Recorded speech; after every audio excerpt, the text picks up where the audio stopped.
Hivyo nadhani zama hizi kuna mtu atakuja akakuletea minyororo, akakufunga, akakuteka, kuonyesha bunduki, akakuchukua sehemu. Hapana, hayofanya. Wanakulisha vyakula vya hovyo. Sawa, wanakulisha vyakula ambavyo havitakiwi kuliwa na binadamu. Ugiriki ya zamani watumwa walikuwa waruhusiwi kufanya mazoezi. Sio kwa sababu hawakuwa na muda, okay?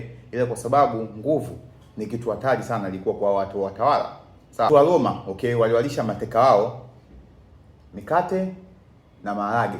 Sawa? Hii combination na ukula wewe siku hizi chapati na maharage, mikate na maharage imeanzia toka mwaka 1800. Sio kwa sababu walikuwa wanataka wanarutubisha miili yao. No, walikuwa wanataka kufanya wao wakubwa, wao na nguvu za muda mfupi, lakini baada ya hapo wao wachovu na wamechoka.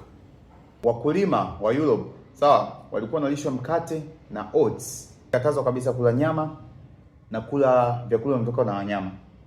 Ni kwa sababu walikuwa wanataka kutengeneza udhaifu. Tangu miaka hiyo vyakula vimekuwa vikipath mkate, maharage, mbaya zaidi siku tunamaanisha maharage ni protein. Maharage yana 70% ya wanga. Mtu anakula wali, anakula maharage, anasema mimi nimekula wali. Vile vile ambavyo walikuwa wanatumia watumwa kuwafanya wawe humble. Si umenielewa? Ndio maana siku hizo kwamba nyama ni mbaya. Okay? Unaambiwa nyama ni mbaya, mayai ni mabaya kula. Wakaletea na mahindi pia na viazi mviringo. Kwa basmati. Kwa hiyo kama utakuwa umenielewa hapa, siku hizi hawatawali watu, wanatawala chakula, wanatawala na chakula. Na hicho kinachokula ndio kinakufanya wewe unakuwa dhaifu. Hicho kinachokula kinakufanya unakuwa na matiti, unakuwa na kitambi, unakuwa na maumbile ya kike, unakuwa mtu wa hisia, mtu wa emotion. Hii chakula hiki kina vitamini upo. Chakula hiki kina vitamini upo. Hiki ni moderation upo. Kula kitu fulani ipo. Wamethibitisha, wanasayansi ipo.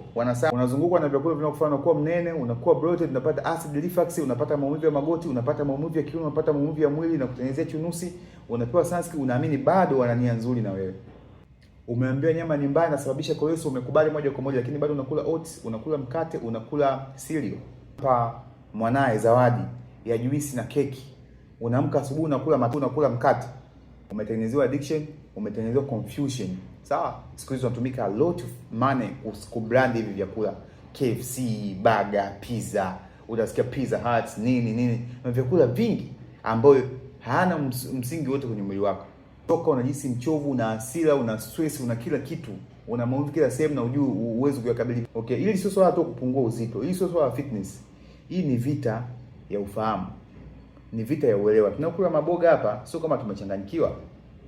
Kuna kundi la watu ambao unawafaidisha na uzembe wako na kupuuzia kwako hizi taarifa, na wewe unaendelea kuwa mgonjwa na kubaki kuwa pale pale.